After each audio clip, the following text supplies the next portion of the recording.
అదే RTV app వార్తల్ని క్షణాల్లో చదివే అవకాశం ఉంటుంది. ఒక న్యూస్ పేపర్, ఒక టెలివిజన్ ఛానల్ మీ చేతుల్లో ఎప్పుడు. చేసిన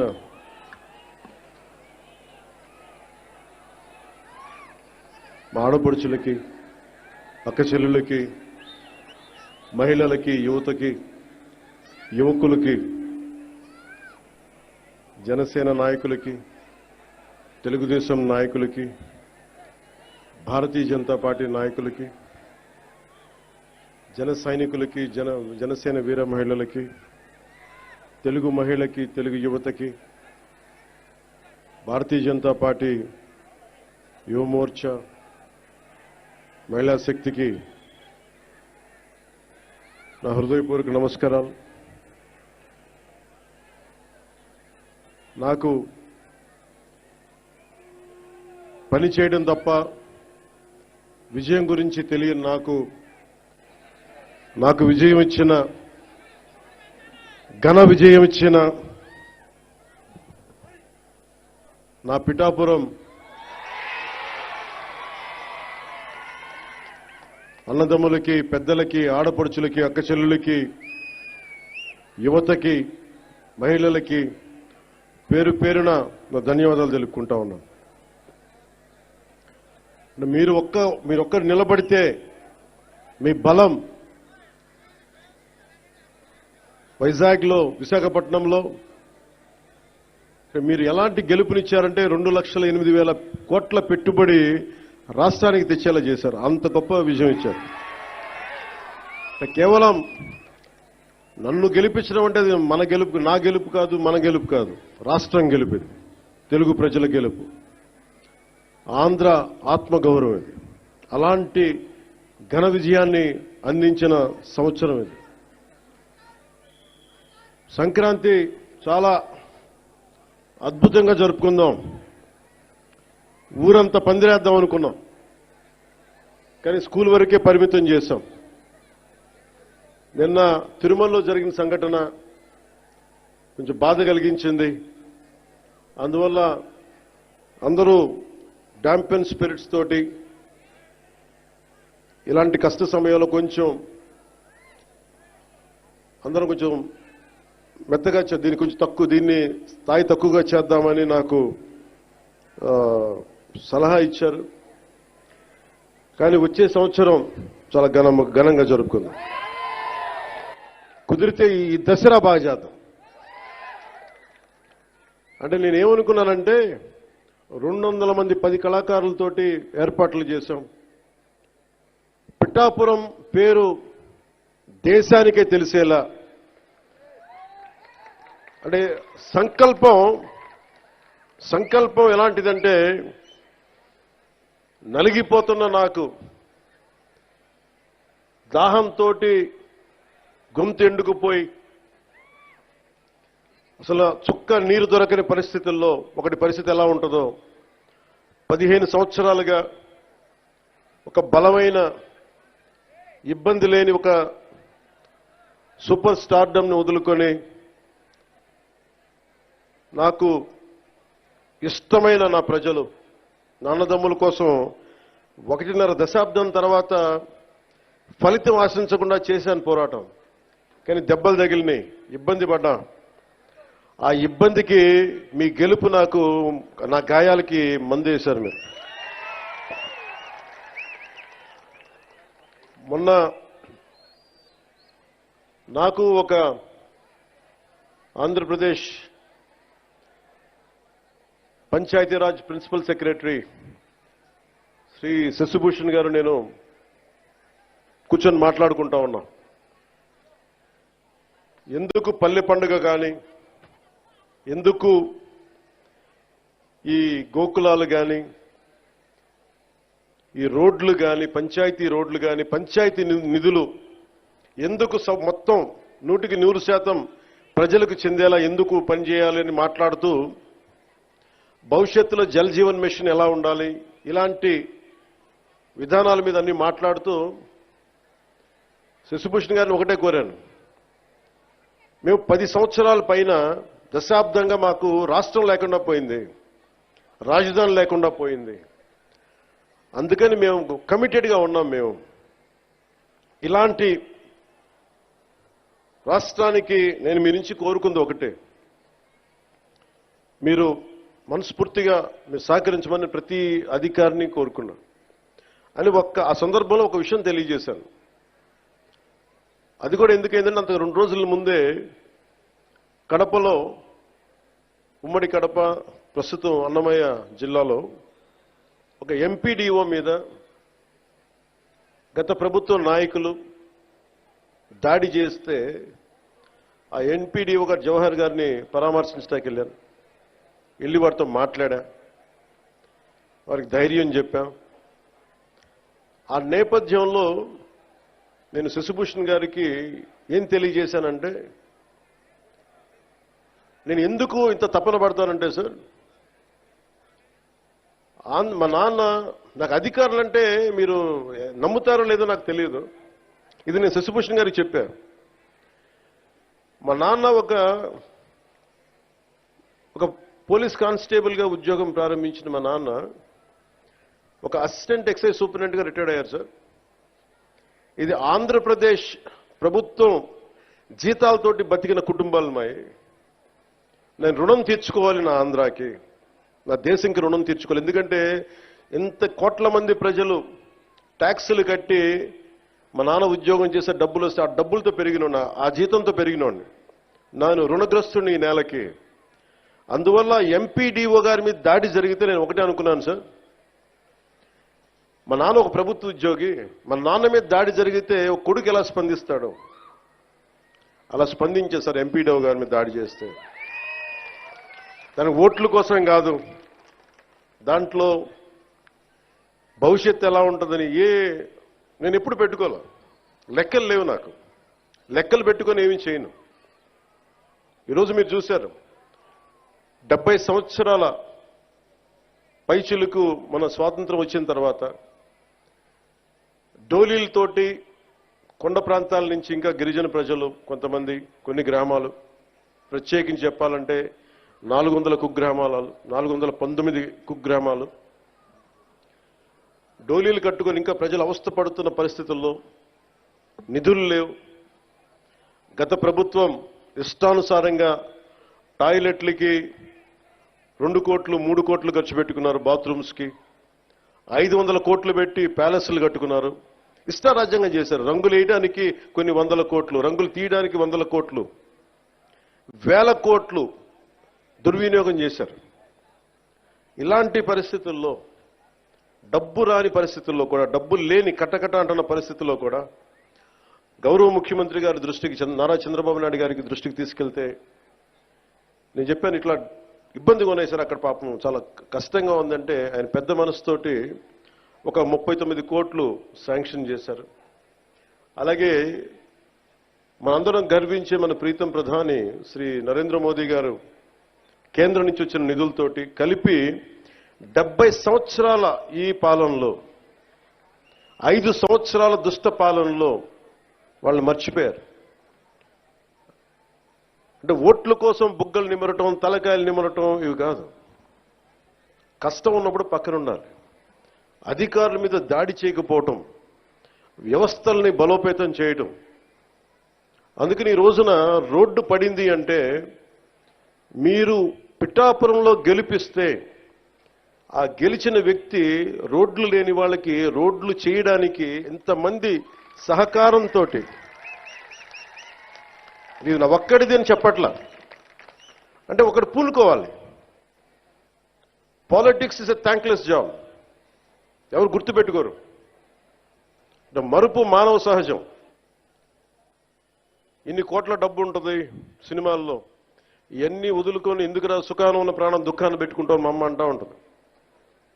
నాకు ఎప్పుడు దుఃఖం అనిపించలేదు, నాకు చాలా సంతోషం అనిపించింది. చెప్పులు లేకుండా మట్టిలో నడిస్తే, రోడ్లు బహిర్భూమి అంతా నిండిపోయి మలమూత్రాదాలతో నిండిపోయి అలాంటి రోడ్ల మీద నడిస్తే నాకు సగటు మనిషి కష్టం, సగటు మనిషి బాధ, వాళ్ళ అవసరాలు నాకు తెలుసు. దాంట్లో నేను సుఖం చూశాను. అలాంటి వ్యక్తికి మీరు అండగా ఉన్నందుకు నా జన్మాంతం మీకు రుణపడి ఉంటాను. వేదికని అలంకరించిన శ్రీ తంగిళ్ళ ఉదయ్ శ్రీనివాస్ గారు, గౌరవ పార్లమెంట్ సభ్యులు, శ్రీ శశిభూషణ్ గారు, principal secretary Panchayati Raj and rural development, Shrimati Varuvula Satyaprabha గారు, ఎమ్మెల్యే ప్రతిపాడు, శ్రీ తొట్టా సుధీర్ గారు, చైర్మన్ సివిల్ సప్లైస్ కార్పొరేషన్, అలాగే ఎస్విఎస్ వర్మ గారు, Shri M Krishnateja, director Panchayati Raj and rural development, Burra Krishnaraju గారు, అలాగే ఏదైనా ఒక పని చెప్తే ఆగ మేఘాల మీద యంత్రాంగానంతా ముందుకు తీసుకెళ్లే మన ప్రీతమ కలెక్టర్ శ్రీ షణ్ముఖ్ గారు, అలాగే ఎస్పీ పాటిల్ గారికి మనస్ఫూర్తిగా నా హృదయపూర్వక నమస్కారాలు.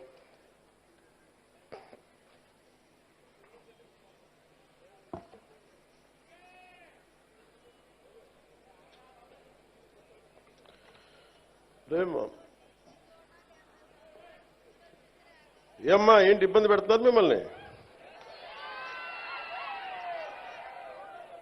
నేను మిమ్మల్ని చూశాను, మీరు నన్ను చూశారు. మీ పాదాలకి నమస్కారం, దీవెనలు ఇవ్వండి. అంటే 6 నెలల్లో మీరు ఏం చేశారో అని అడుగుతా ఉన్నారు. తృప్తి లేదంటే వీళ్ళకి, గత ప్రభుత్వం నడిపిన పెద్ద మనుషులందరికీ. చాలా చిన్న ఉదాహరణ చెప్తాను, మనకి వాళ్ళకి తేడా ఏంటని. 5 సంవత్సరాల్లో వాళ్ళు 268 గోకులాలు నిర్మించారు. 5 సంవత్సరాలు. మన వచ్చిన 6 నెలల్లో 12,500 గోకులాలు నిర్మించాము. నాకు ఇష్టమైన కవి గుర్రం జాషువా గారు గోమాత గురించి ఆయన చెప్పిన మాట, అంటే మన సాంప్రదాయాల్లో కానీ ఆచారాల్లో కానీ మన కార్తీక మాసంలో కానీ శివుడికి అభిషేకాన్ని గోపు మన ఆవు పాలతోనే చేస్తాం. అంటే తల్లి పాలతో సరి సమానమైన పాలు ఇస్తుంది కాబట్టి మనం గోమాత అంటాం. ఇది గుర్రం జాషువా గారు చెప్పింది గోమాతను ఉద్దేశించి. నీ నుంచి వచ్చే పాలలో వెన్న వస్తుందని తెలుసుకున్నాను కానీ నీ మనసే వెన్న సుమ, గొంతు కోసిన బాధపడకుండా అలాగే నిలబడతావు తల్లి. అంటే ఆవు ఔన్నత్యాన్ని, ఆవు సంరక్షణ అవసరాన్ని చాలా గొప్పగా వివరించారు గుర్రం జాషువా గారు. అంటే ఆవు బాగుంటే రైతు బాగుంటాడు, రైతు బాగుంటే దేశం బాగుంటుంది. మనకి మిల్క్ వైట్ రెవల్యూషన్ చెప్తాం గుజరాత్లో. ఎంత 60,000 కోట్ల రూపాయలు అక్కడ ఉన్న మహిళలు పాడి ద్వారా 60,000 కోట్ల ఇది అంత ఉంది. వీళ్ళు ఇక్కడ తీసుకొచ్చారు అమూల్ని. గత ప్రభుత్వం దారుణంగా చిత్తూరులో కానీ మిగతా చాలా జిల్లాల్లో పాడి పరిశ్రమ, అంటే ముఖ్యంగా డైరీస్ని చంపేశారు. గవర్నమెంట్ డైరీస్ని.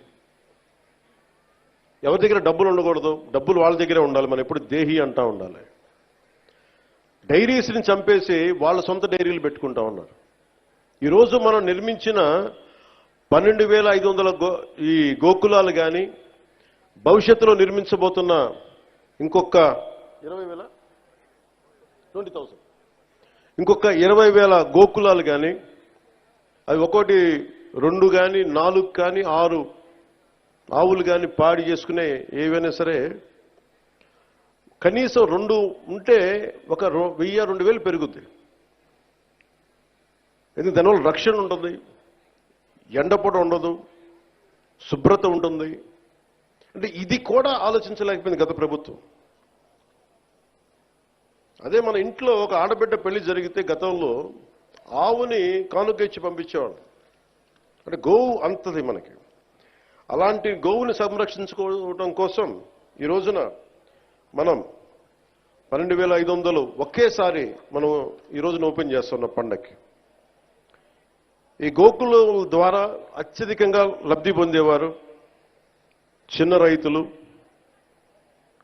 కౌలు రైతులు, బడుగు బలహీన దళిత గిరిజన వర్గాల వారు, ఎస్సీ ఎస్టీ మరియు ఇతర వర్గాల్లో ఉండే బిలో పవర్టీ లైన్లో ఉన్న నరేగా నిధులతోటి 90% సబ్సిడీతోటి పశువుల షెడ్లు చేసుకోవడానికి ప్రభుత్వం, ఎన్డీఏ ప్రభుత్వం నారా చంద్రబాబు గారి నాయకత్వంలో ప్రోత్సహిస్తుంది. ఈ స్కేల్లో, ఈ స్థాయిలో, ఇంత తక్కువ సమయంలో నిర్మించడం ఒక ఘనమైన విజయం. గత ప్రభుత్వం స్కాముల్లో రికార్డులు సృష్టిస్తే ఈ ప్రభుత్వం ఒక పల్లె పండుగ ద్వారా, ఒక గోకులాల ద్వారా, సకాలానికి జీతాలు అందించడం ద్వారా, పెన్షన్లు పెంచడం ద్వారా ఇది మనం అలాంటి అభివృద్ధి పనులతో రికార్డు సాధిస్తున్నాం. ఇందాక చూసాం, మనం ఏడీబీ రోడ్డు చూసాం. దాదాపు 2-3 నియోజకవర్గాలకు పనికొచ్చే 30 కిలోమీటర్ల రోడ్డు 5 సంవత్సరాలు దాన్ని వదిలేశారు. ఈ రోజు వచ్చిన దాంట్లో మొత్తం కూర్చోబెడితే మొత్తం దాదాపు అక్కడ 2-3 ప్యాచ్లు తప్ప రోడ్డు ఆల్మోస్ట్ అయిపోతా పరిస్థితిలో ఉంది. ఆగస్టుకి అయిపోద్ది రోడ్డు, వచ్చే ఆగస్టుకి. అంటే ఇది ఎందుకు చేస్తున్నామంటే, ఎందుకు చెప్తున్నానంటే, అంటే నిజంగా కమిటెడ్గా ఉంటే డబ్బులు, పనిచేసే చోట డబ్బులు వస్తాయి. కష్టే ఫలి అంటాం. మనకి శ్రమ ఉన్న చోట పెట్టుబడి వస్తాయి. ఈ రోజున మేము కోరుకుంటుంది గోకులాల ద్వారా మేము ఒకటే కోరుకుంటా ఉన్నాం. మహిళలు గుజరాత్ని స్ఫూర్తిగా తీసుకొని 60,000 కోట్ల రూపాయలు వ్యాపారం చేస్తూ ఉన్నారు. ఇక్కడ కూడా ఆ విధంగా మహిళలు భాగస్వామ్యమై ఇది ఒక రకమైన ఎంటర్‌ప్రెన్యూర్‌షిప్ అవ్వాలి. ఈ రంగం ఒక ఆత్మనిర్భర భారత్, ఎవ్వరి మీద ఆధారపడని భారతదేశంలో భాగంగా ఈ మహిళలకు కానీ, చిన్న రైతాంగానికి కానీ, పాడి పరిశ్రమ చేసే రైతాంగానికి కానీ ఇది లబ్ధిగా ఉంటుందని తెలియజేస్తా ఉన్నాను. ఆంధ్రప్రదేశ్లో మన డైరీ కోఆపరేషన్ సొసైటీలు చాలా తక్కువ. దీనిని 10% ఉన్నాయి, దీన్ని విస్తరించాలి అని నిర్ణయించింది. దాంట్లో నరేగా ఫండ్స్ తోటి ఈ రోజున మనం దీన్ని ప్రారంభించడం చేశాం. న్యూజిలాండ్ లాగా పాడి పరిశ్రమలో ఆంధ్రప్రదేశ్ పాలని, దేశంలోనే పాల ఉత్పత్తి చేసే దాంట్లో మనం ప్రముఖ పాత్ర వహించాలని మనస్ఫూర్తిగా నేను ఆశిస్తూ ఇవి చేస్తా ఉన్నాం. గత ప్రభుత్వం డైరీల్ని నిర్వీర్యం చేసి గుత్తాధిపత్యం తెచ్చుకోవడానికి ప్రయత్నం చేశారు. అమూల్ వచ్చిందని చేసిన హడావిడి ఏమైపోయింది? ఒక అమూల్ కేంద్రం ఏర్పాటైందా? అందుకని ఇవన్నీ వదిలేసి రైతుల ఆదాయం రెట్టింపై అవ్వాలనే దీర్ఘకాలిక ఉద్దేశంతో ఈ గోకులాల పథకం రెండో దశ క్షీర విప్లవం దశగా అడుగులు వేస్తా ఉన్నాం. మహాత్మా గాంధీ జాతీయ ఉపాధి హామీ పథకం కింద మీకు ఈ కింద విషయాలు తెలియజేస్తుంది. దాదాపు 58 లక్షల కుటుంబాలకు చెందిన 97 లక్షల పైచిలకు ఉపాధి కూలీలు ఈ పథకంలో పనిచేస్తా ఉన్నారు. ఈ ఆర్థిక సంవత్సరంలో 5,193 కోట్ల రూపాయలు ఉపాధి కూలీలకి చెల్లించాం. ఇంకా ఏదైనా బాకీ ఉంది అంటే 2 కోట్ల మట్టుకే ఉంది. అంటే 5,193 కోట్ల రూపాయలు చెల్లించాం ఉపాధి కూలీలకి. ఈ పథకం కింద కూలీలకి పని కల్పించడంతో పాటు సుస్థిర ఆస్తుల్ని కల్పిస్తా ఉన్నాం. చట్టంలో చెప్పిన విధంగా ఆగస్టు 23వ తేదీన గతంలో ఎన్నడూ లేని విధంగా రాష్ట్ర వ్యాప్తంగా ఒకే రోజు 13,326 గ్రామ పంచాయతీలో గ్రామ సభలు ఏర్పాటు చేశాం. ప్రపంచ రికార్డు సృష్టించాం. ఈ గ్రామ సభల ద్వారా 4,500 కోట్ల విలువ గల పనులకి అనుమతి తీసుకున్నాం. మన ప్రభుత్వం సుస్థిర ఆస్తుల కల్పన, గ్రామీణ మౌలిక సదుపాయాల అభివృద్ధి కట్టుబడి ఉంది. వాటిలో భాగంగా 22,500 గోకులాలు, 3,500 కిలోమీటర్ల సీసీ రోడ్లని మనం మంజూరు చేశాం. పల్లె పండుగ వారోత్సవాల్లో భాగంగా అక్టోబర్ 14 నుంచి 20 వరకు మంత్రులు, ఎమ్మెల్యేలు, ప్రజాప్రతినిధులు అందరూ కలిసి అభివృద్ధి పనులు భూమి పూజ చేశాం. ఈ 3 నెలల్లోనే మనం 12,500 గోకులాలు పూర్తి చేశాం. ఈ షెడ్లను పూర్తి చేయడం వల్ల దాదాపు 50,000 పశువులు ఆరోగ్యకరమైన వాతావరణంలో ఉంటాయి. దీనివల్ల ఈ పరిశుభ్రమైన వాతావరణం వల్ల ప్రతి రైతుకి నెలకి 2 లీటర్లు పెరిగితే ప్రతి రైతుకి నెలకి అదనంగా ఇంకొక 10 నుంచి 12 వేల అదనపు ఆదాయాన్ని పొందుతారు. ఈ నెలాఖరికి మొత్తం 22,000 పైచిలకు గోకులాల పనులు పూర్తవుతాయి. ఈ ఆర్థిక సంవత్సరంలో 38,986 చిన్న సన్నకారు రైతులకు చెందిన 63,385 ఎకరాల్లో పండ్ల తోటల పెంపకాన్ని పనులు చేపట్టాం. మరి ఈ ఆర్థిక సంవత్సరంలో 1,00,000 ఫామ్ పాండ్స్ నిర్మించడానికి ఒక ప్రణాళికతోటి ఒక ప్లానింగ్తో ముందుకెళ్తా ఉన్నాం. వ్యవసాయం అనుబంధ పనులపై దృష్టి సారించాం. అందులో భాగంగా వ్యవసాయ చెరువులు కానీ, పశువుల షెడ్లు కానీ, పండ్ల తోటల పెంపకం కానీ, భూసార సంరక్షణ, కందకాలు మొదలైన పనులు చేపడతా ఉన్నాం.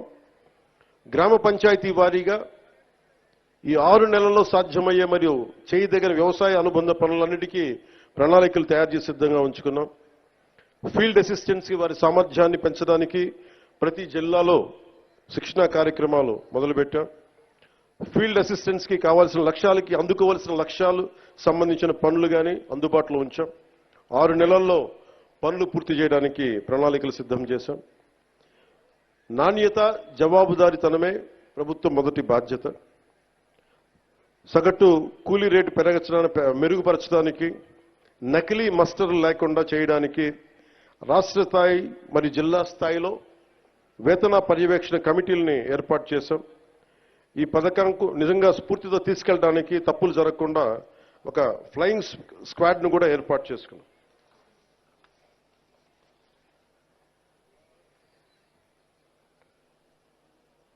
ఒకసారి మనం చేసిన పనులు నేను వ్యక్తిగతంగా ఎప్పుడు చెప్పుకోను, చాలా సహాయాలు చేశాను, నేను ఎప్పుడు చెప్పుకోను. కానీ పాలిటిక్స్కి వచ్చేటప్పటికి మనం ఏమి చేయాలో చెప్పడం చాలా అవసరం. లేదంటే గత ప్రభుత్వంలో గాల్లో మొత్తం నైవేద్యాలు పెట్టి మనకు వడ్డించినట్టు చూపించారు. అలా కాకుండా నిజంగా సంక్రాంతి తాలూకు స్ఫూర్తి అవన్నీ మేము చేయడానికి ముందుకు తీసుకెళ్తా ఉన్నాం. అంటే ఇంత చేశాం అనుక్షణం, ఎందుకంటే మనకి ప్రతి 3 నెలలకి అభివృద్ధి ఏంటని చెప్పాలి కదా. దాంట్లో భాగంగానే మనస్ఫూర్తిగా ఇంత అభివృద్ధి సాధించాం. ఈ రోజున నిన్న చాలా కలిసివేసింది నాకు. అంటే ఎందుకు చెప్తున్నాను ఇదంటే, జవాబుదారీతనం. నేను ఓట్లు అడిగినప్పుడు మిమ్మల్ని నేను అకౌంటబిలిటీ చూపిస్తానని చెప్పాను. జవాబుదారీతనం, ప్రతిదానికి బాధ్యత తీసుకుంటామని. నిన్న తిరుమలలో జరిగిన సంఘటన, అది మన సంక్రాంతి, తొలి సంక్రాంతి పండగ ముందు జరగడం చాలా బాధ కలిగించింది. వైకుంఠ ఏకాదశి రోజున 6 నిండు ప్రాణాలు కోల్పోవడం బాధ కలిగించింది. 39 మంది గాయపడ్డారు. మనసు చాలా క్షోభించింది. పండగల వాతావరణం, పండగలు చేసుకునే తక్కువ, కానీ సంక్రాంతి నాకు ఎదురు చూసేది మన గోమాతల్ని పూజ చేయడానికి. కనుమ రోజు ఎదురు చూస్తాను నేను, వాటి పూజ చేయడానికి కోసం ఎదురు చూస్తూ ఉంటాను.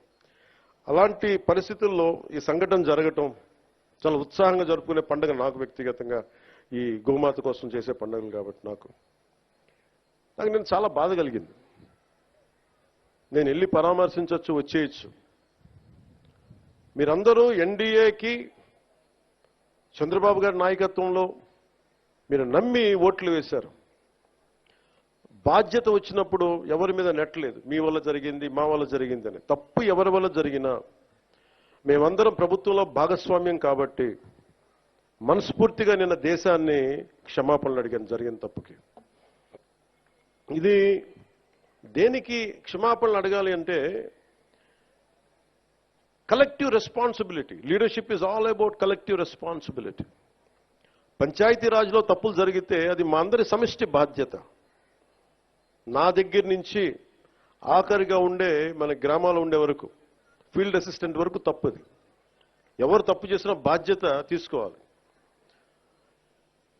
ఈ సంక్రాంతి సీజన్ మనకి రాబోతున్నది. కొంత మనసు కావాలి. కొంత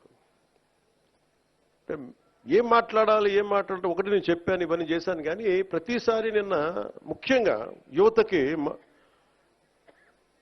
నా విన్నపం, నా విజ్ఞాపన, ఎక్కడ ఎలా స్పందించాలి అనేది మీరు చాలా ఆలోచించాలి. చావు సమయంలో కూడా, ప్రమాదమైన సమయాల్లో కూడా నేను వస్తే సినిమా పేర్లు కానీ, కేరింతలు కానీ, ఒకళ్ళు చావుకి వెళ్ళాం మనం, ఒకళ్ళు దెబ్బలు తిన్నారు, చనిపోయారు. ఇలాంటి సమయంలో కూడా మనం కూర్చొని కేరింతలు అరుపులతో ఉంటే భావ్యమా లేదా అనేది ప్రతి ఒక్కరు ఆలోచించాలి. పోలీసుకి కొన్నిసార్లు సహకరించాలి మీరు. అంటే ఎవరి బాధ్యత కనుక వాళ్ళు సభ్యంగా నిర్వర్తిస్తే ఒత్తిడి తగ్గుద్ది. నేను చూడండి, తిరుపతిలో ప్రతి ఒక్క వ్యక్తి కనుక వాడి బాధ్యత నిర్వర్తించుంటే సరిగ్గా ఇంతమంది మంత్రులు వెళ్లాల్సిన పరిస్థితి ఉండేది కాదు, ముఖ్యమంత్రి రావాల్సిన పరిస్థితి ఉండేది కాదు, నేను వెళ్లాల్సిన పరిస్థితి ఉండేది కాదు, ఎంటైర్ క్యాబినెట్ ఉండాల్సిన పరిస్థితి ఉండేది కాదు. దానికి అదనంగా పోలీసులందరికీ ఒత్తిడి, డిఎస్పీలకి, ఎస్పీలకి అందరికీ ఒత్తిడి. అంటే ఒక్క చిన్నపాటి ఏరియాలో ఒకళ్ళు చేసిన తప్పుకి మొత్తం సమిష్టిగా జిల్లా పోలీస్ యంత్రాంగం, ఎస్పీ గారితో సహా దాన్ని ఫలితం అనిపించాల్సి వచ్చింది. నాకు ప్రత్యక్షంగా దానికి సంబంధం లేకపోయినా నేను దాంట్లో ప్రభుత్వంలో బాధ్యత కాబట్టి సనాతన ధర్మాన్ని పాటించే హిందువులందరినీ నేను క్షమాపణ అడిగాను. అంటే ఇది ప్రతి ఒక్కరూ బాధ్యత నిర్వర్తించాలి. కేవలం నాయకులకి ఓట్లేస్తే సరిపోదు. ప్రతి ఒక్క ప్రజాప్రతినిధి కానీ, అధికారి కానీ, ఉద్యోగి కానీ ఎవరి బాధ్యతలు వాళ్ళు నిర్వర్తించాలి. లేకపోతే మటుకు ఇలాంటి దుర్ఘటనలే వస్తాయి, అభివృద్ధి ముందుకెళ్తుంది. అలాగే గత ప్రభుత్వంలో అలవాటైపోయి కొంతమంది, ప్రత్యేకించి కొంతమంది అధికారులకి పనిచేయడం మానేశారు, నిర్లక్ష్యంగా ఉండటం ఉన్నారు. అధికారికి పార్టీ పట్ల, ఏ పార్టీ అయినా సరే, జనసేన కాదు, తెలుగుదేశం కాదు, భారతీయ జనతా పార్టీ కాదు, గతంలో ఉన్న పార్టీ కూడా కాదు, your loyalty is for the people. మీరు రాజ్యాంగానికే మీరు కట్టుబడి ఉండండి. మేము ప్రత్యేకించి ఫేవర్స్ ఏమి అడగం. నేను ప్రతిసారి కలెక్టర్ గారికి కానీ, ఎస్పీ గారికి కానీ నేను ఒకటే చెప్పాను, మీరు నాకు ప్రత్యేకించి ఏం చేయకండి అన్న, కనీసం మీరు మాకు చేయాల్సిందే న్యాయం అందరికీ జరిగేలా చూడండి అని చెప్పాను. మా వాళ్ళు శిక్షిస్తే, తప్పు చేస్తే మాకు కూడా బాధ్యత ఏర్పడని చెప్పాను. ఎందుకంటే నేనే స్వయంగా అసెంబ్లీలో నేనే చెప్పాను, తప్పు చేస్తే నన్ను కూడా శిక్షించమని. అలాంటిది మీరు మా వాళ్ళు రక్షించమని నేను అడగట్ల, కానీ రాజ్యాంగం ఇచ్చిన విధుల్ని సంపూర్ణంగా పరిరక్షించమని నేను మనస్ఫూర్తిగా అడుగుతా ఉన్నా. అంటే ఇది ముఖ్యంగా మన పిఠాపురంకి సంబంధించి మీ అందరి దృష్టికి తీసుకొస్తా ఉన్నా. నేను మొన్నదాకా జిల్లాలు తిరుగుతాను, ప్రతి జిల్లా కేంద్రాలకు వెళ్తాను, మనకున్న 26 జిల్లాలకు వెళ్తాను అనుకున్నాను. నేను చాలా పెద్ద మనసుతో వచ్చాను, గొడ్డు చాకిరీ చేయడానికి వచ్చాను ఇక్కడికి. సో ముందు పిఠాపురంతో మొదలు పెట్టాలని అనుకున్నాను. అంటే నేను ముందు నాకు ఉద్దానంతో ప్రారంభించాం కాబట్టి శ్రీకాకుళంకి వెళ్దామా, లేదంటే భయంతో ఉండే, ఎంతసేపు భయం గుప్పిట్లో ఉండే కొన్ని రాయలసీమ జిల్లాలకు వెళ్దామా, ఇట్లా అన్ని ఆలోచిస్తాను. ఒకటే అనిపించింది, ముందు ఇంటిని శుభ్రపరచుకున్న తర్వాత బయటికి వెళ్ళి అనిపించింది. అందుకని నేను నాకున్న స్థలంలోనే ఇక్కడ నేను సిమెంట్ ఇళ్లలో కూడా నేను అక్కడ నాకు షెడ్లు వేసుకొని ఉంటానని చెప్పాను. ఇప్పుడు ఇందాక చెప్తున్నా పేషి అందరికీ, నేను కొన్న స్థలంలో షెడ్లు వేసుకొని 14 రోజులు ముందు అవసరమైతే ఎక్కువ ఇక్కడే ఉండి మన పిఠాపురం ఉన్న ప్రతి గ్రామానికి వెళ్ళి, మన 53, 54 గ్రామాలు, ప్రతి మండలం నేను వచ్చి స్వయంగా నాకు ప్రతి ఒక్కరు తెలియాలి.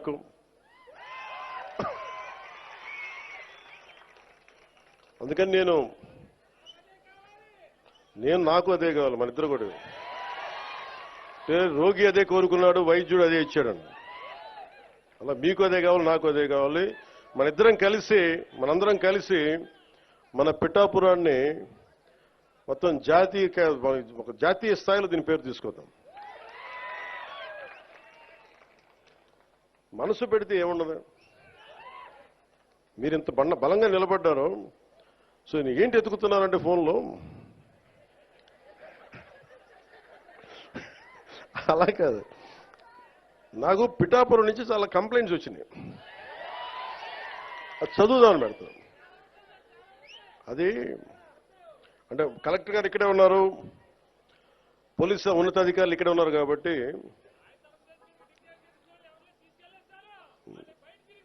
అలా కొన్ని బయట మాట్లాడుకున్నా అంటే కొన్ని లోపల మాట్లాడుకునే ఉంటాయి. కొన్ని ఇంటి సమస్య ఇంట్లో ఇళ్లలో మాట్లాడుకుందాం. అంటే పిఠాపురం పట్టణంలో కొంత ఎస్పీ గారి దృష్టికి తీసుకొస్తా ఉన్నా, కొంత ఉదాసీనంగా ఉన్నారు మన పోలీస్ వ్యవస్థ అని చెప్తా ఉన్నారు. ఒకసారి మీరు చేయండి, ఎందుకంటే చిల్లర దొంగతనాలు పెరుగుతూ ఉన్నాయి. గంజాయికి అలవాటు పడ్డ కుర్రాళ్ళు 100-500 లాక్కొని పోతా ఉన్నారు. దొంగతనం చిన్నదే కావచ్చేమో కానీ ఊళ్ళల్లో నోటి మాట ద్వారా దొంగతనాలు పెరిగాయి అనేది మొదలైతే పవన్ కళ్యాణ్ వచ్చి దొంగతనాలు పెరిగినాయంటే చాలా దరిద్రంగా ఉంటుంది. దయచేసి చూసుకోండి. సహా చెప్తా, ఇంకా చాలా లిస్ట్ ఉంది, చదవనే. పిఠాపురం పట్టణంలో రథాలపేట, ఇందిరానగర్, అగ్రహారం ప్రాంతాల్లో గంజాయి వాడకం పెరిగినది ఉంది. అవునమ్మా? అలాగే తుని నుంచి వచ్చేవాళ్ళు ఇక్కడ కుర్రాళ్ళకి గంజాయి సప్లయర్స్గా మారుస్తున్నారని ఇది ఉంది దృష్టి. అలాగే మొన్న ఎస్సీ బాయ్స్ హాస్టల్లోకి వెళ్ళి కొంతమంది పిల్లల్ని కొట్టి 10-25 రూపాయలు లాక్కొని హాస్టల్లో వాళ్ళని డబ్బులు తీసుకున్నారని చెప్పారు. అదే రోజు మళ్ళీ పోలీస్ కంప్లైంట్ చేస్తే పిల్లల్ని తిరిగి కొట్టారని ఉంది నా దృష్టికి. అలాగే ఈ నెల 2వ తేదీన దారి కాచి ఒక వ్యక్తిని కత్తితోటి బెదిరించి ఒక బంగారు గొలుసు జేబులో 500 లాక్కొని వెళ్ళిపోయారు. పిఠాపురం పట్టణంలో ఉన్న RRBHR ప్రభుత్వ జూనియర్ కాలేజ్ దగ్గర ఈవ్టీజింగ్ పెరిగిపోయింది. బైక్స్ మీద రౌండ్స్ కొడుతూ అమ్మాయిల్ని ఇబ్బంది పెడుతూ వేధిస్తున్నారు. ఈ విషయాన్ని ప్రిన్సిపల్ శ్రీ కేశవరావు గారు 3 నెలల క్రితమే పోలీస్ స్టేషన్కి వెళ్ళి తమ కాలేజీ మొదలయ్యే సమయంలో పోలీసు ఉంచితే అమ్మాయిలకు భయం ఉండదని చెప్తా ఉన్నారు. ఈ కాలేజ్ దగ్గరే కాదు, పట్టణంలో ఉన్న ప్రైవేట్ కాలేజీల దగ్గర, బస్ స్టాండ్ దగ్గర ఈవ్టీజింగ్ పెరిగింది. రాత్రి వేళ రోడ్ల మీద బైక్ విన్యాసాలు చేసే వాళ్ళతో ప్రజలు ఇబ్బంది పడతా ఉన్నారు. ఇలాంటివన్నీ చాలా ఉన్నాయి. సెటిల్మెంట్లు పోలీస్ స్టేషన్లో కాకుండా, లాయర్స్ కాకుండా కొంచెం దయచేసి అందరూ మనస్ఫూర్తిగా దృష్టి పెట్టండి దీని మీద. అంటే ఎందుకు చెప్తున్నాను ఈ మాట అంటే, నేను తిరుపతి సంఘటన జరిగింది. అక్కడున్న పోలీస్ శాఖ గనక నిజంగా అక్కడున్న డిఎస్పీ గారు గనక సవ్యంగా బాధ్యత నిర్వర్తించుంటే, బాధ్యత అప్పచెప్పిన ఎస్పీగా ట్రాన్స్ఫర్ అయ్యేవాళ్ళు కాదు. నాకు ఇది చాలా బాధ కలిగించింది. అందుకని పిఠాపురంలో నేను ఎవరిని కూడా, మీరు అడగండి కలెక్టర్ గారిని కానీ ఎస్పీ గారిని కానీ, నేను ఎవరిని రికమెండ్ చేయలే.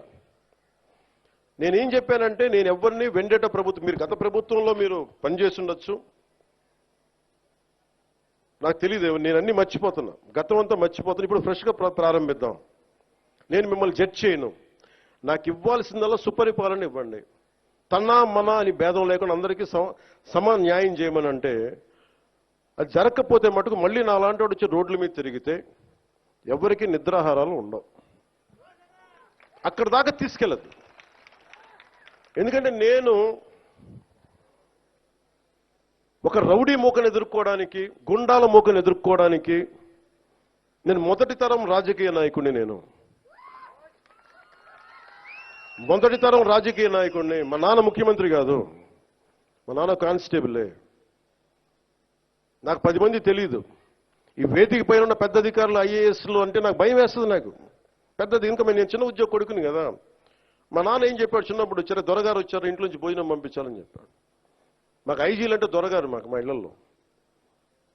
ఈ రోజుకి ఇన్ని కోట్లాది మంది నన్ను గుండెల్లో పెట్టుకున్నా, కేంద్ర స్థాయిలో నాకు పరిచయాలున్నా, నాకెప్పుడు అధికారులు పెద్దవాళ్ళే. నాకు లోపల అంత గౌరవం ఉంటుంది నాకు. కానీ గౌరవం నిలబెట్టుకోవాల్సిన అవసరం కూడా అధికారుల మీద ఉంది. ఎందుకంటే నేను ప్రజల కోసం పనిచేస్తాను. అందుకని ఈ బాధ్యతని అందరూ చేయాలి. ఎందుకంటే నేను ఈవ్ టీజింగ్ అనేది నాకు చాలా చిరాకు.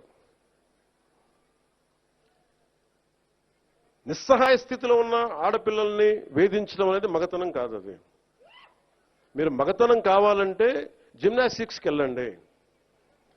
మీరు మగతనం ప్రూవ్ చేయాలంటే దేశం కోసం ఒళ్ళుంచి ఆర్మీలో జాయిన్ అవ్వండి. ఆడపిల్లల్ని ఏడిపించి అది మగతనం అంటే తొక్కి నారత్తిస్తాం, పిచ్చ పిచ్చ వేషాలు వేస్తాం.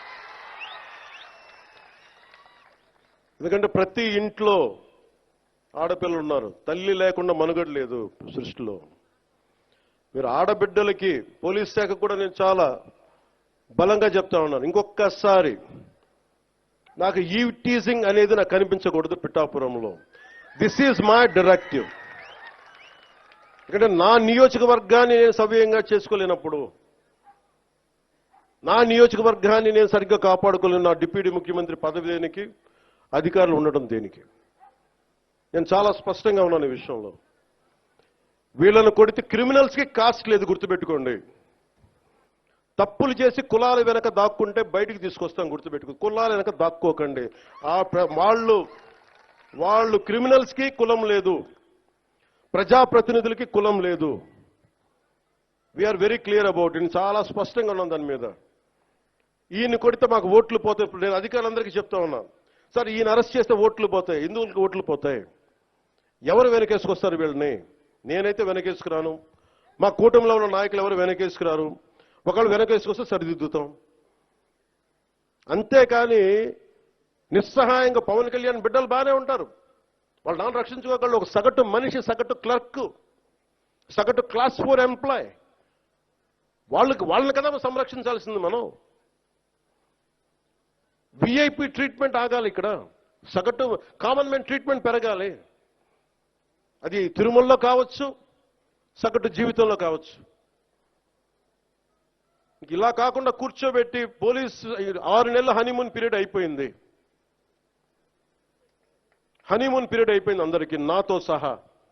నాకు కూడా ఇంక లెర్నింగ్ కూర్చోబెట్టి రివ్యూస్ అని వదిలేశాను. నేను నుంచో చోట రివ్యూ చేస్తాను, అవసరమైన చోట నిలబడతాం. కానీ రాష్ట్రం అంతా తిరుగుతాం, మన పిఠాపురంతో మొదలు పెట్టుకొని. మీరు నన్ను నమ్మి గెలిపించారు. మీరు నన్ను, నేను మీకు నిలబడతాను, గుర్తుపెట్టుకోండి. మీరు నాకు ప్రోగ్రెస్ ఇవ్వండి. నేను మళ్ళీ పని చేసే ఓట్లు అడుగుతాను. కానీ ఈ లోపల మటుకు నాకు మీరు జేజేలు కొట్టండి, ఆటోగ్రాఫ్లో నేను ఇవ్వకపోవచ్చేమో, కానీ మీకు పని అయితే ఉళ్ళోంచి పనిచేస్తాను. మీరు మొత్తం 5 సంవత్సరాల పాలన అయిన తర్వాత ఇంకొకసారి ఇతనికి ఎమ్మెల్యేగా అవకాశం వచ్చింది ఇవ్వండి. లేదు నువ్వు మాకు నచ్చలేదు వదిలేయండి. మీరు నేను అంత నిక్కచ్చిగా ఉన్నాను, నాతోటి నేను అంత నిక్కచ్చిగా ఉన్నాను. అందుకని నేను చాలా చాలా స్పష్టంగా ఉన్నాను. 15 ఏళ్ల తక్కువ కాకుండా అలయన్స్ ఉండాలని మనస్ఫూర్తిగా నేను ఆ శక్తిపీఠాన్ని ఆనేసి చెప్తా ఉన్నా. కానీ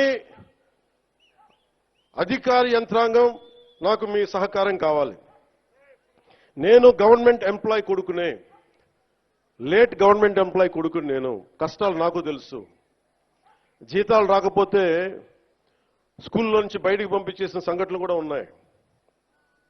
నాకు అవి తెలుసు. నాకు కరెక్ట్గా కూర్చోబెట్టి 1వ తారీఖు జీతాలు రావు, 7కో 8కో వస్తే స్కూల్ నుంచి పంపించేసేవాళ్ళు నన్ను. అవి కూడా చాలా సందర్భాలు జరిగినాయి. నా కష్టాలు తెలియదని చెప్పకండి ఎవరు, నా కష్టాలు తెలుసు. అందుకే నిన్న ఎందుకు తగ్గి మాట్లాడతానంటే కష్టాలు తెలిసిన వాడిని కాబట్టి. నాకు అధికారం అలంకారం కాదు, అధికారం బాధ్యత నాకు. కానీ నాకు పిఠాపురం బాగుండాలి. నేను చాలా చాలా స్పష్టంగా ఉన్నా. లా అండ్ ఆర్డర్ కనుక ఎవరన్నా సరే ఇష్టరాజ్యంగా, ఎవరన్నా సరే ఇష్టం వచ్చినట్టు చేస్తే తొక్కి నారత్తిస్తాను ఒక్కొక్కరికి. మా ఇష్టం కుదరదట్లా.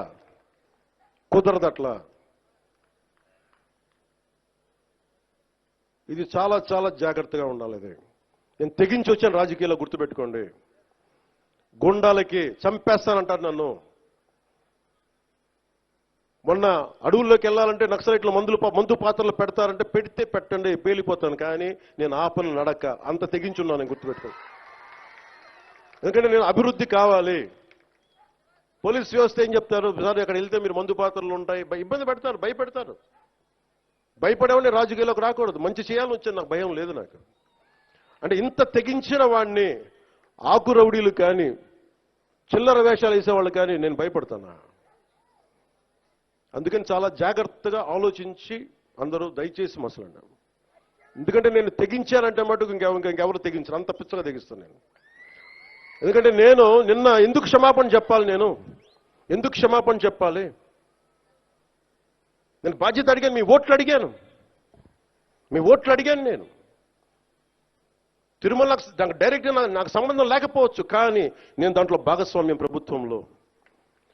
మీరు నారా చంద్రబాబు గారు గెలవకపోయినా, నేను గెలవకపోయినా, 164 మంది ఎమ్మెల్యేలు గెలవకపోయినా టీటీడీ బోర్డు ఎక్కడి నుంచి వస్తుంది?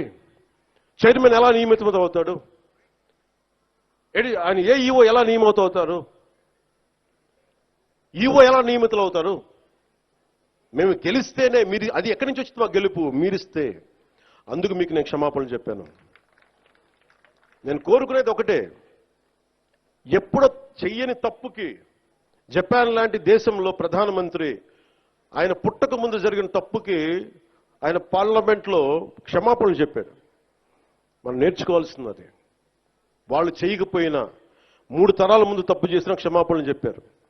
నేను ఈ రోజున అడుగుతుంది, టీటీడీ బోర్డు పాలక మండలి చైర్మన్ గారు కానీ, సభ్యులు కానీ, ఈఓ కానీ, ఏఈఓ కానీ, మీరు ప్రెస్ మీట్ పెట్టి క్షమాపణలు చెప్పండి. నేను క్షమాపణలు చెప్పినప్పుడు మీకు క్షమాపణలు చెప్పడానికి నామోషి ఏంటి? బాధ్యత తీసుకోండి, బాధ్యత తీసుకోవాలి. ఇది చాలా బాధ కలిగించేది. మాకు సంబంధం లేదంటే ఎట్లా? నా తప్పు కాదంటే రాజు 7 చేపలు కదలా, మరి ఎవరు చేస్తారు ఇది? నాకేం సరదా నాకు క్షమాపణలు చెప్పడం? నేను దోషిగా నిలబడాలా ఇలాంటి సంఘటనలో? అందుకని ఎందుకు నేను డాంపెన్ చేశాను, ఎందుకు తగ్గించాను సంక్రాంతి సంబరాలంటే, వాళ్ళు ఎంత గొప్ప వాళ్ళంటే చనిపోయిన 6 మంది వారి కుటుంబ సభ్యులు దేవుడు పట్టుకెళ్ళిపోయాడు అంటున్నారు. 36 మంది గాయపడితే ప్రతి ఒక్కరిని పేరు పేరున పరామర్శిస్తే అందరూ కూడా నలిగిపోయి 100 మంది మీద పడిపోయారు. ఎంత ఉంటుంది ఒక ఆడపడుచు మీద పడిపోతే, పెద్ద ఆవిడ మీద పడిపోతే? తమిళనాడు నుంచి వచ్చారు. ఎలా ఉందమ్మా మీకంటే, కడవలు పాత్రికాంగయ్యా, కడవలు వెళ్ళి దేవుడు బయటికి తీసుకొచ్చాడు మమ్మల్ని అంటా ఉన్నారు. ఎంత పెద్ద మనసుతోటి సరిగ్గా చూసుకోలేదయ్యా మమ్మల్ని, కానీ ఏం చేస్తాం, మా కర్మిలా కాలిందని. అది దేశం తాలూకు దౌర్భాగ్యం. ప్రజలు ఇంత బాధ్యత ఇప్పుడు కష్టం వచ్చినప్పుడు ఎంత అద్భుతంగా చెప్పారంటే నాకు కన్నీళ్ళు వచ్చినాయి. నాకు నిన్న కరిగిపోయాను నేను. వీళ్ళ క్షమాపణలు చెప్పదు ఇంకెవరికి క్షమాపణలు చెప్తాం? ఏఈఓ కానీ, ఏఈఓ వెంకయ్య చౌదరి గారు కానీ, ఈఓ శ్యామలరావు గారు కానీ, చైర్మన్ బిఆర్ నాయుడు గారు కానీ, టీటీడీ బోర్డు సభ్యులు, పాలక మండలి సభ్యులందరూ కానీ, మీరందరూ వచ్చి ఒక్కొక్క వ్యక్తి గురించి కథ వింటప్పుడు మీకు బాధ అర్థమవుతుంది. క్షమాపణలు చెప్పండి. మీరు క్షమాపణలు చెప్పి తీరాలి, వేరే దారి లేదు మీకు. మీరు క్షమాపణలు చెప్పడం వల్ల పోయిన ప్రాణాలు తిరిగి రావు, కానీ కనీసం ప్రజలు మిమ్మల్ని చూస్తూ ఉన్నారు. అది మటుకు జ్ఞాపకం పెట్టుకొని అందరూ తగ్గి క్షమాపణలు చెప్పండి. చాలా అవసరం ఇది. ఎందుకంటే ఈరోజు రాష్ట్రం మొత్తం, దేశం మొత్తం మీరు చేసిన తప్పుకి సంబరాలు జరుపుకోవడానికి ఆలోచిస్తూ ఉన్నారు. 4 లక్షల మంది ప్రజలు గరుడోత్సవాలకు వస్తే క్రౌడ్ మేనేజ్మెంట్ చేయగలిగేవాళ్ళు, అక్కడ చేయలే. 2500 మంది. చాలా బాధ అనిపించింది. Lack of management, crowd management లేక, ఎవరిని ఎంతమందిని కూర్చోబెట్టాలి ఈ ఆలోచన లేక, అది కానిస్టేబుల్స్ గా దగ్గర నుంచి అధికారులు, ఎస్ఐలు, సిఐలు, 1100 మంది పైచిలకు పోలీసు. కానీ దురదృష్టం జరిగిపోయింది. సో నేను ఈ సందర్భంలో నేను ఒక కొత్త ప్రయాణం మొదలు పెడుతున్నాను. 6 నెలల తర్వాత ప్రతి జిల్లాకి వస్తాను. అది మనం పిఠాపురంతో మొదలు పెడుతున్నాను. ప్రతి గ్రామం, మన ఉప్పాడ దగ్గర నుంచి మత్స్యకార గ్రామాలు కావచ్చు, ప్రతి గ్రామం నేను వెళ్ళి కనుక్కొని, ఎందుకంటే నేను పనిచేయడానికి వచ్చాను మీకోసం. నేను నాయకులందరినీ కలుపుకెళ్తాను. అది వర్మ గారు కావచ్చు, కృష్ణరాజు గారు కావచ్చు, ప్రతి ఒక్కరు మా జనసేన నాయకులు కావచ్చు, పేరు పేరున నేను చాలా బాధ్యతగా ఉంటాను. ఇంత పని చేసేవాడిని అది గొడవ పెట్టుకోవాలంటే నేను వెనకండి, అది కూడా గుర్తుపెట్టుకోండి. నాకు అంత తెగింపు ఉండదు. మీరు అడవుల్లోకి వెళ్ళడానికి భయపడతారు. నాకు బిడ్డలు ఉన్నారు, 4 బిడ్డలు. పోవడానికి నాకు చాలా కోట్ల సంపాదన ఉంది, కెరీర్ ఉంది నాకు. ఇవన్నీ వదిలి నేను అడవుల్లోకి వెళ్ళి మందు పాత్రలు ఉంటాయా లేదా అని భయంతో ఎందుకు వెళ్ళాలి నేను? నాకు ఇష్టం అంత ప్రజలంటే, ప్రేమ నాకు. ఎంతసేపు కూర్చొని శ్రీశ్రీ కవితలు చదివి, బాలగంగాధర్ కవితలు చదివి అవి ఉటంకించడానికి నేను ఒక స్టేజ్ మీద నేను కవిని కాదు, నేను పనిచేసేవాడిని. విప్లవకారుడు రాజకీయ నాయకుడు అయితే ఎలా ఉంటుంది, ఇలాగే ఉంటుంది. విప్లవకారుడు తుపాకీ పట్టుకోకుండా ఓటు నమ్మితే ఎలా ఉంటుంది, ఇలాగే ఉంటుంది. నా డబ్బు మీద మమకారం లేదు, పేరు మీద ఇష్టం లేదు, బాధ్యతే ఉంది నాకు. అందుకని నాతో ప్రేమైనా సరే గొడవైనా సరే రెండింటికి నేను సిద్ధం.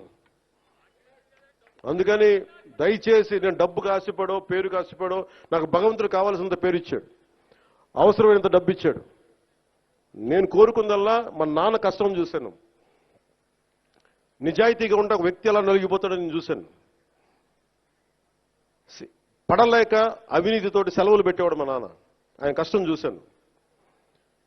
మొత్తం అవినీతిమయం అయిపోయింది కాదంటలా, కానీ అవినీతిమయంలో కూడా ఎంతో కొంత చిన్నపాటి తక్కువ అవినీతి చేయించే పరిస్థితిలో ఉన్న ఆలోచిస్తాం తప్ప అవినీతి నిర్మూలించలేం. నేను అదే కోరుకుంటా ఉన్నాను, బాధ్యతగా ఉండాలి. అందుకని నేను మీ అందరికీ పేరు పేరున సంక్రాంతి శుభాకాంక్షలు చెప్పడానికి మనసు రావట్లేదు. మీరు ఆనందంగా ఉండాలి ఈ శుభ సందర్భంలో మనస్ఫూర్తిగా కోరుకుంటూ, నాకు ముఖ్యమంత్రి గారికి, గౌరవ ముఖ్యమంత్రి గారికి, శ్రీ నారా చంద్రబాబు నాయుడు గారికి చాలా అద్భుతంగా ఆయన సహకారం అందిస్తూ ఉన్నారు. వారికి నా ధన్యవాదాలు తెలియజేస్తా ఉన్నాను. 2,08,000 కోట్ల పెట్టుబడిని మాకు ఇచ్చినందుకు ప్రధానమంత్రి శ్రీ నరేంద్ర మోదీ గారికి మనస్ఫూర్తిగా నా ధన్యవాదాలు. భారతీయ జనతా పార్టీ కార్యకర్తలకి, నాయకులకి, మహిళలకి, తెలుగుదేశం పార్టీ నాయకులకి, మహిళలకి, కార్యకర్తలకి, జన సైనికులకి, వీర మహిళలకి, ప్రతి ఒక్కరికి పేరు పేరున నా హృదయపూర్వక ధన్యవాదాలు. మీ అందరికీ శుభాకాంక్షలు తెలియజేసుకుంటూ మరోమారు అధికార యంత్రాంగం అందరికీ కూడా మనస్ఫూర్తిగా ధన్యవాదాలు తెలియజేసుకుంటా ఉన్నాను. ఒక్క నిమిషం కూర్చోండి. మీరు ఫస్ట్ అమ్మా, మీరు కూడా తెలుసుకోవాల్సింది ఏంటంటే, అరవకండి అక్కడి నుంచి, మీరు అరవకూడదు, ఫస్ట్ వినాలి మాట. మనుషులు వస్తారమ్మా, మీరు ఒక్కళ్ళు కూర్చొని 2-3 డిస్టర్బ్ చేయకండి. నేను మనుషుల్ని పంపిస్తాను, మీరు అరవద్దు అక్కడి నుంచి. ఇంతమంది వచ్చారు, మీ ఒక్కళ్ళే కాదు ప్రాముఖ్యత, నేను మనుషుల్ని, పేషెంట్ పంపిస్తాను. మీరు కూర్చోబెట్టి అక్కడి నుంచి అరవకండి, మనుషుల్ని పంపిస్తాం. పిఠాపురం నుంచి చాలా అర్జీలు వచ్చినాయి. దాదాపు వచ్చిన అర్జీల్లో ప్రతిదీ పరిష్కరించాం. కొన్ని పరిష్కారం గురవ్వాలంటే కొన్ని లీగల్ సమస్యలు, కొన్ని ఏమో వాళ్ళు వ్యక్తిగతంగా చేసిన అప్పులు, అవన్నీ మనల్ని అడుగుతూ ఉన్నారు.